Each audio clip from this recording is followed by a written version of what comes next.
Om Swastiastu. Assalamualaikum warahmatullahi wabarakatuh.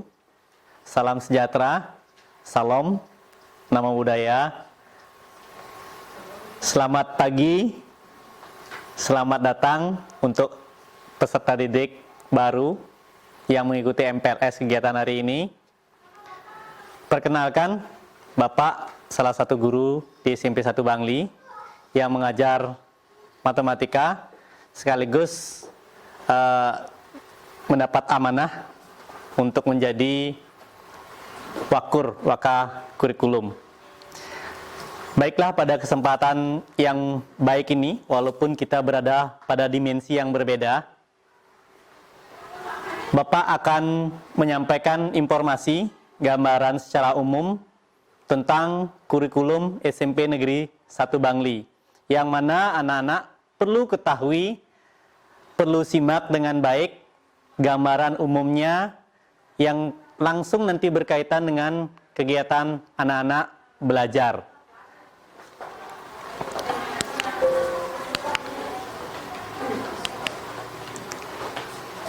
Oke.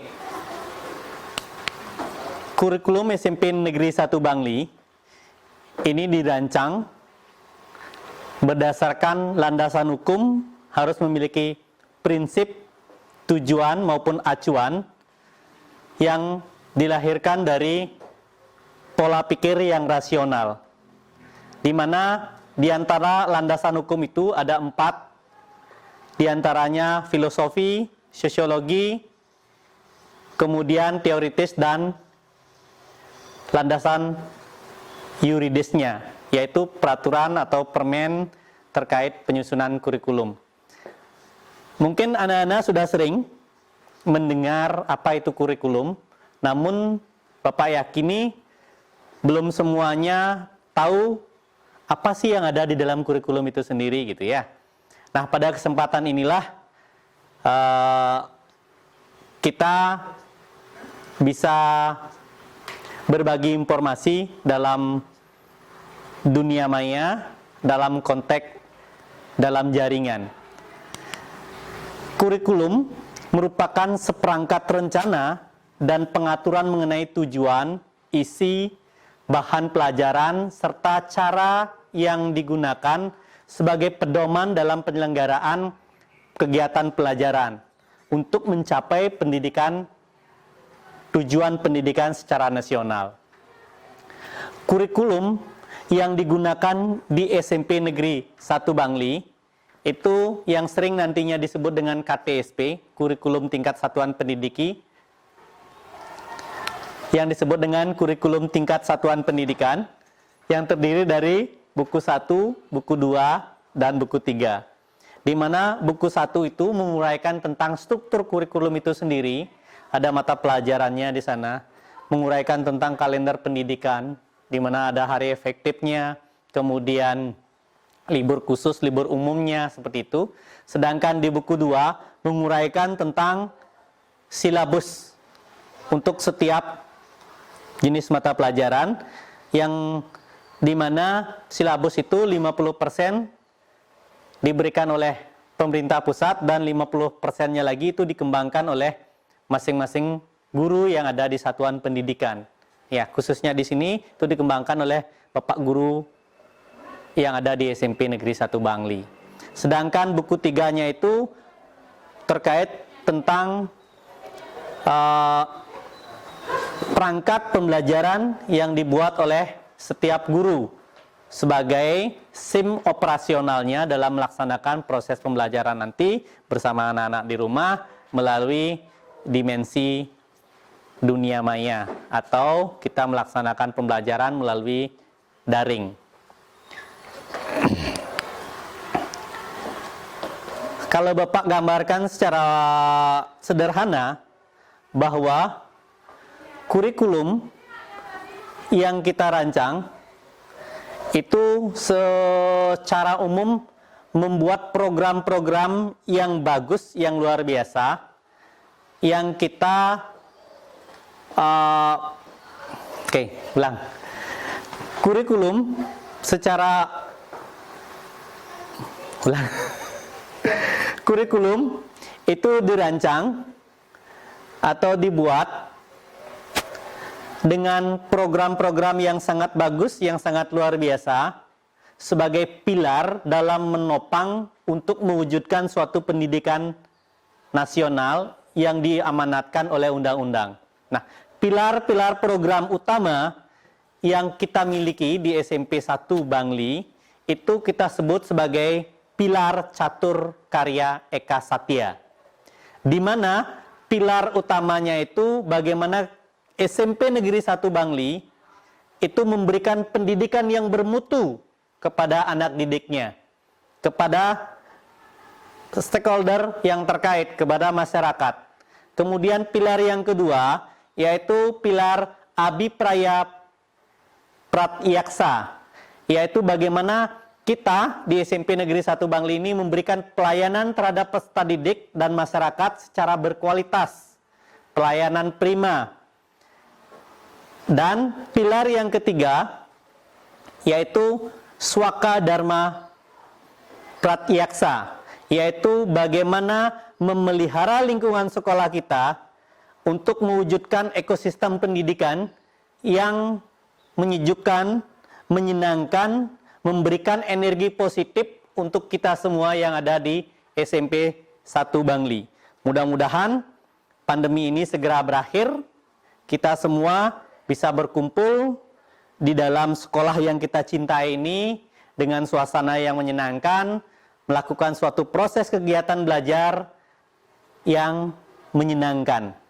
Dan pilar yang terakhir yaitu pilar Adiyuta Pratyaksa, di mana prinsip dari pilar yang terakhir ini adalah prinsip berbagi. Kita sebagai sekolah yang tertua yang ada di Bangli itu mungkin memiliki pengalaman yang lebih atau ada program-program yang perlu kita share, kita bagi bersama sekolah lain, kita laksanakan program pengimbasan istilahnya. Nah, dari program inilah kita berharap terutamanya dalam proses pembelajaran di sekolah maupun proses pembelajaran melalui daring dapat meningkatkan suatu kualitas pendidikan yang bagus, kualitas pendidikan yang bermanfaat untuk kehidupan anak-anak di masa depan. Sehingga tujuan pendidikan nasional kita yang diamanatkan oleh undang-undang yaitu nomor 20 tahun 2003 tentang sistem pendidikan nasional dapat terwujud dengan baik. Di SMP Negeri 1 Bangli pun kita juga memiliki filosofi masa depan atau angan-angan masa depan, mimpi masa depan yang kita wujudkan sebagai misinya SMP Negeri 1 Bangli, yaitu terwujud warga sekolah yang berilmu, cerdas, serta memiliki jiwa kompetitif dan kecakapan hidup berlandaskan agama dan budaya. Memang di masa ini kita merasa sulit untuk melakukan sebuah proses, untuk melakukan sebuah komunikasi, namun itu bukanlah suatu halangan, karena kita harus mampu menyesuaikan diri, anak-anak harus mampu berinteraksi dengan keadaan kita saat ini. Sehingga masalah yang kita alami saat ini bukanlah suatu halangan yang mampu membuat kita menjadi pesimis terhadap apa yang kita rancangkan, apa yang kita hayalkan. Jadi dengan nanti pembelajaran daring, anak-anak dapat belajar dari rumah dengan baik, disiplin, guru anak-anak dari sekolah bisa memberikan yang terbaik untuk anak-anak dalam proses pembelajaran. Jadi mimpi ini harus segera terwujud. Nah, di dalam kurikulum itu ada muatan dan struktur kurikulum yang perlu juga anak-anak dapatkan informasinya seperti apa yang disebut dengan struktur, muatan, seperti itu ya. Nah, struktur kurikulum itu adalah pola dan susunan mata pelajaran yang harus ditempuh oleh peserta didik dalam kegiatan pembelajaran dalam satuan pendidikan tertentu. Di SMP Negeri 1 Bangli merupakan sekolah unggulan yang menerapkan kurikulum 2013 revisi terintegrasi dengan kecakapan abad 21, kemudian terintegrasi dengan literasi, penguatan pendidikan karakter, dan pola-pola pembelajaran yang berorientasi pada pola High Order Thinking Skill yang sering disebut dengan HOT. Jadi kalian harus punya semangat yang luar biasa ketika nanti sudah menjadi siswa SMP Negeri 1 Bangli. Di samping itu pula perlu juga Bapak paparkan, di layar belakang Bapak itu sudah muncul alokasi atau struktur kurikulum, alokasi waktu pembelajaran per minggunya. Nah, seperti ini, seperti bahasa Indonesia itu untuk setiap jenjang, itu per muatan atau alokasi waktu per minggunya itu 6 jam pelajaran, di mana setiap jamnya itu durasi waktunya 40 menit, tatap muka. Ketika kita di masa yang sebelumnya, kita mampu bertatap muka di sekolah, itu dibuatkan jadwal reguler, di mana setiap minggunya anak-anak mendapatkan pelajaran bahasa Indonesia itu selama 6 jam pelajaran, 1 jamnya 40 menit, yang terpartisi jadi 2. Artinya setiap minggunya itu dapat bahasa Indonesia 2 kali pertemuan, di masing-masing pertemuan itu 3 jam. Nah, namun dengan keadaan kita saat ini, kita sudah SMP 1 sudah mendesain jadwal pembelajaran daring, di mana setiap harinya itu anak-anak mendapatkan 2 mata pelajaran dengan konversi waktu yang sama dengan kurikulum, alokasi waktu yang ada pada kurikulum, tidak akan mengubah. Misalnya kalau bahasa Indonesia dapat 6 jam pelajaran, di daring pun sama dengan 6 jam pelajaran. Jadi untuk itulah anak-anak nanti ketika sudah belajar, mari tertib, disiplin, sehingga apa yang kita miliki, program yang bagus ini dapat realisasi dengan baik. Ini secara umum muatannya nanti kalau anak-anak ingin baca kurikulum yang menyeluruh itu di sekolah kita miliki dokumennya.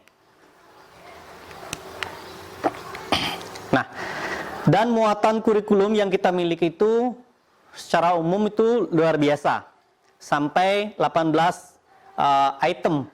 Namun pada kesempatan ini Bapak tidak mungkin bisa memaparkan semuanya karena waktu yang membatasi kita, dan perlu yang Bapak sajikan pada kesempatan ini adalah poin-poinnya saja yang langsung bersentuhan dengan kegiatan anak belajar nanti saat daring, seperti mata pelajaran, kemudian ketuntasan belajar, program remedialnya, kemudian penilaiannya seperti apa, itu perlu Bapak paparkan pada kesempatan yang baik ini.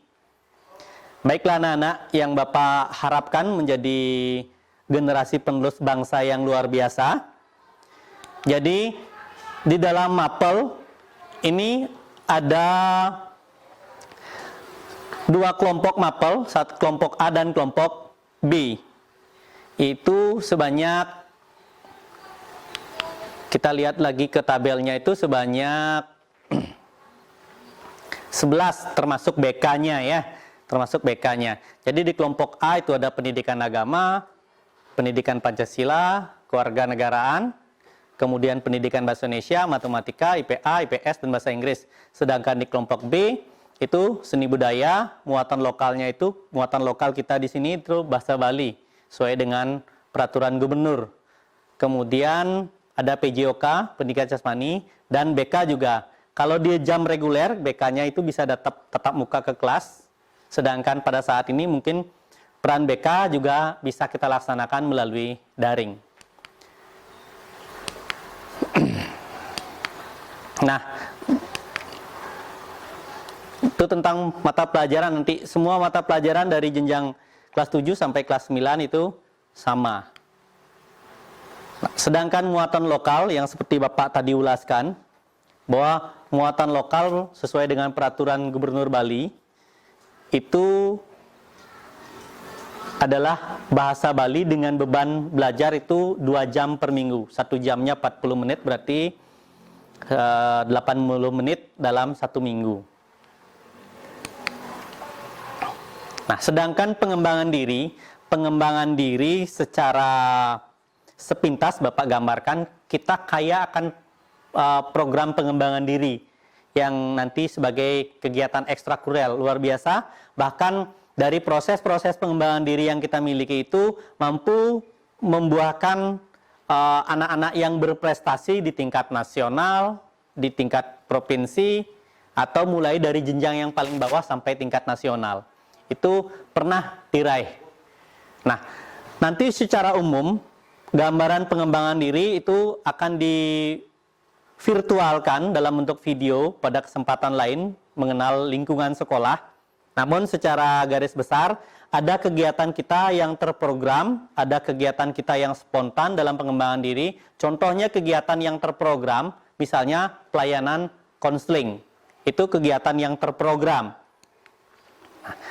Kemudian kegiatan lainnya, ada kegiatan pengembangan diri yang sebagai ekstrakurikuler, nanti ada kurikuler wajib dan ada kurikuler yang disesuaikan dengan bakat minat yang anak-anak miliki. Kalau yang wajib itu adalah ekstrakurikuler atau kegiatan pengembangan diri pramuka. Sedangkan sesuai dengan bakat minat kita banyak kaya akan pilihan. Contoh seperti kelompok ilmiah ada. Kelompok organisasi juga kita miliki seperti PMR, PIKR, kelompok organisasi lainnya seperti vokal group juga kita punya. Bahkan kita punya guru-guru yang memang survive di bidangnya. Termasuk di bidang prestasi olahraga, ada sepak bola, teknis lapangan, catur, atletik. Nah, judo itu pernah kita meraih juara 1 tingkat nasional. Kelompok di bidang prestasi mapel pun juga ada di SMP 1 Bangli. Namun yang perlu Bapak garis bawahi di sini, mungkin dengan masa pandemi saat ini, kegiatan ekstrakurikuler mungkin belum dapat kita laksanakan secara optimal, berarti belum tentu tidak kita laksanakan. Mudah-mudahan dengan kelancaran kita di bidang virtual, itu mampu mengantarkan anak-anak, mendampingi anak-anak untuk mengembangkan bakat melalui daring nanti. Nah, mungkin kita punya sisa waktu di hari Minggu bisa kita pakai sambil jalan, dan doa yang paling utama adalah kita bisa segera kembali ke sekolah untuk belajar bersama. Sedangkan yang tidak terprogram ada kegiatan rutin seperti rasi. Rasi itu adalah singkatan dari Rabu Literasi. Kita di SMP 1 Bangli punya budaya atau mau membangun budaya tentang berliterasi. Sehingga dalam 1 minggu itu kita memang buatkan program-program rutin bagaimana menumbuhkan budaya berliterasi, kemudian budaya berorganisasi seperti Sanis Cara Meperani, seperti itu. Dan kegiatan-kegiatan yang sifatnya spontan. Spontan misalnya kita punya program Darling Cantik. Nah, Darling Cantik itu adalah sadar lingkungan akan atau anti dengan sampah plastik gitu. Berarti bagaimana kita menjaga lingkungan agar terbebas dari sampah plastik.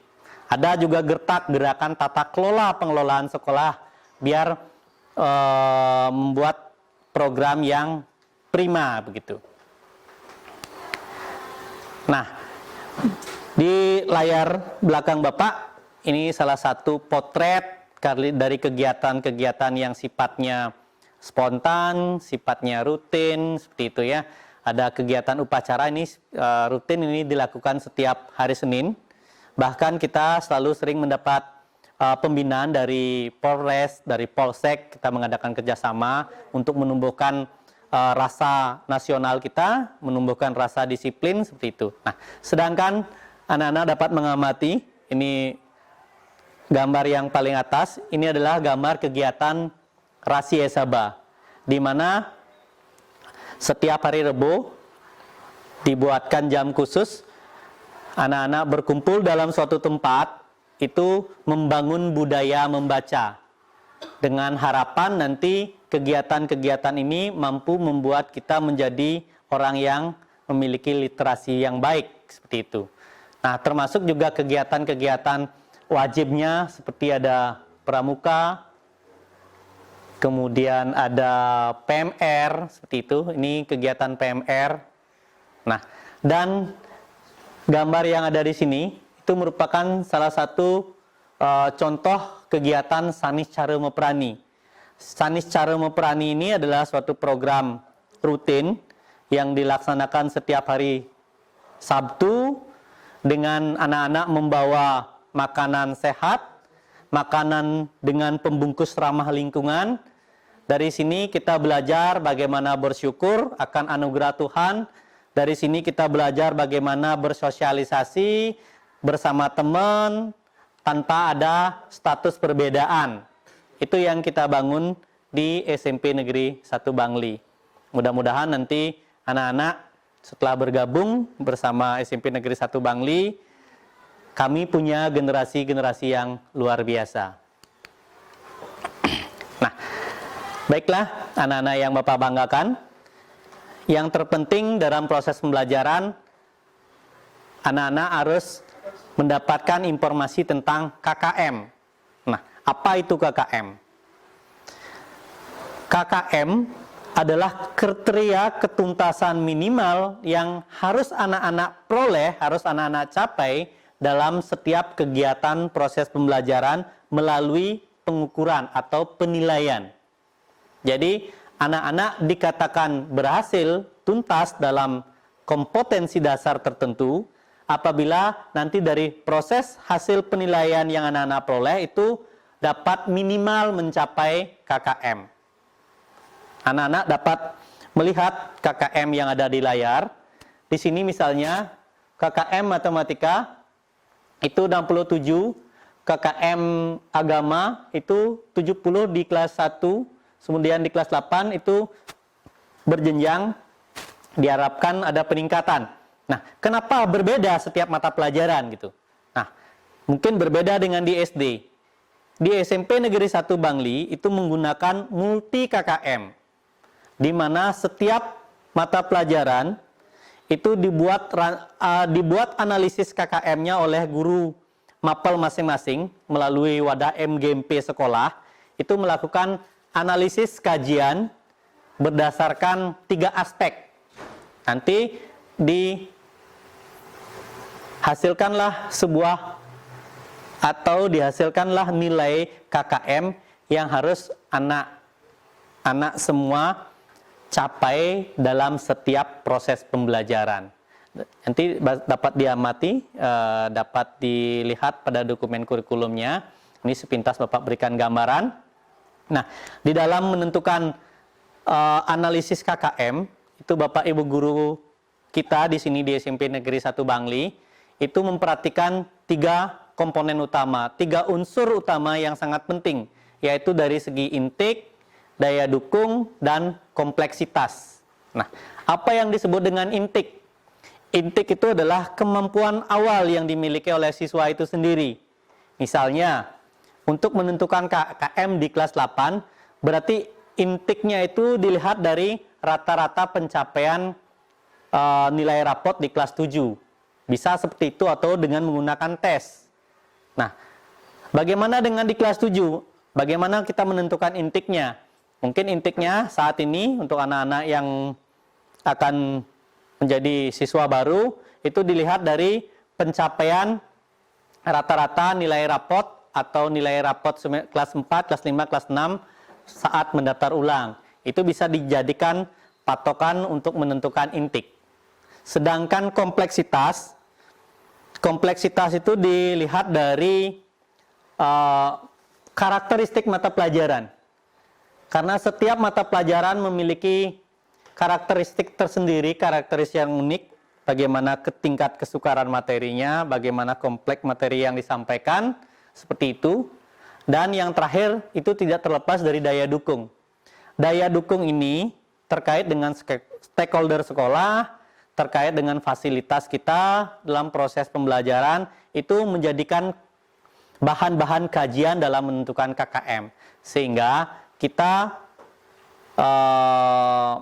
memiliki penilaian bahwa KKM itu unik sehingga setiap mata pelajaran memiliki nilai KKM yang berbeda atau istilahnya disebut dengan multi KKM.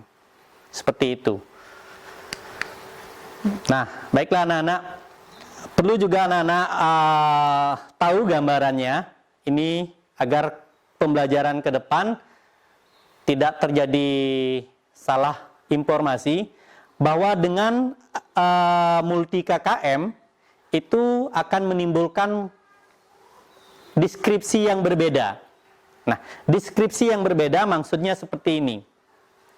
Ketika KKM suatu mata pelajaran 67, maka untuk mencapai nilai deskripsi sangat baik, itu 89 sudah mendapatkan deskripsi yang sangat baik.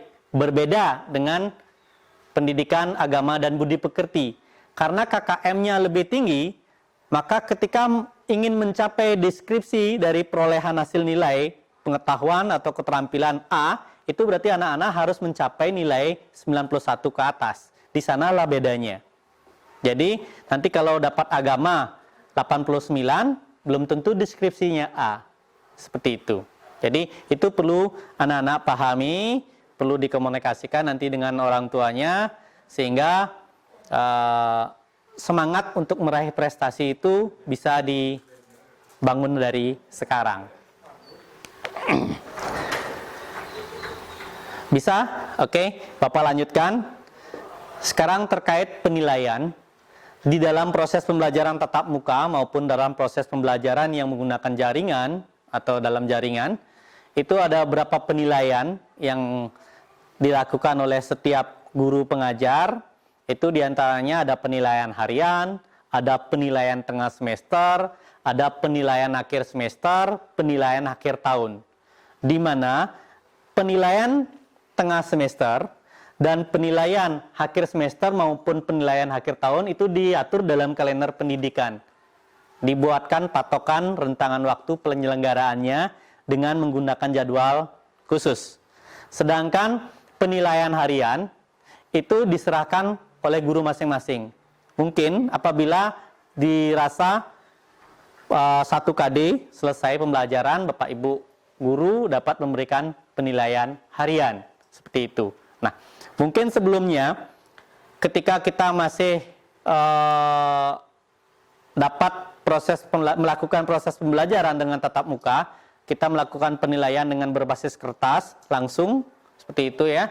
Mungkin saat ini karena masih kita melakukan proses pembelajaran daring, maka program kegiatan penilaiannya pun kita bergeser dari berbasis kertas menjadi berbasis teknologi, yaitu kita menggunakan Google Form. Itu mungkin yang paling sederhana yang bisa dipakai oleh Bapak Ibu gurunya nanti. Dan Bapak justru lebih survive menggunakan aplikasi saat ini dalam penilaian karena kualitas kejujuran, kredibilitasnya dalam mengerjakan soal itu bisa dijamin ketimbang dengan penilaian yang berbasis kertas. Nah, perlu juga Bapak informasikan bahwa ketika anak-anak belum mencapai KKM dalam proses penilaian, itu kita siapkan yang namanya program remedial. Sedangkan bagi anak-anak yang sudah mencapai KKM, itu kita siapkan program yang namanya pengayaan. Nah, program remedial ini merupakan pada dasarnya itu difokuskan pada KD yang belum tuntas. Anak-anak bisa mengikuti program remedial dilaksanakan oleh Bapak Ibu guru yang bersangkutan dalam mata pelajaran yang anak-anak ikuti penilaiannya, ulangannya, dengan catatan bahwa program remedial ini hanya boleh diikuti maksimal 2 kali. Ini lebih tegasnya akan diatur dalam peraturan akademik. Seperti itu. Kenapa dibatasi? Karena diharapkan anak-anak mampu memanfaatkan waktu dengan baik, mampu memanfaatkan kesempatan dengan baik di dalam berpacu untuk meningkatkan prestasi, itu harapannya. Dan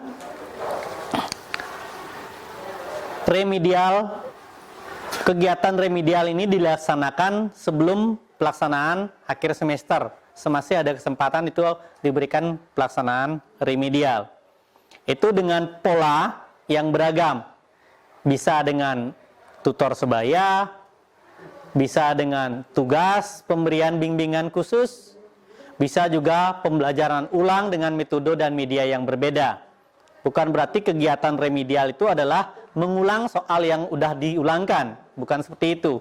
Nah, ini tergantung dari persentase keberhasilan anak-anak atau ketuntasan anak-anak dalam suatu kelas.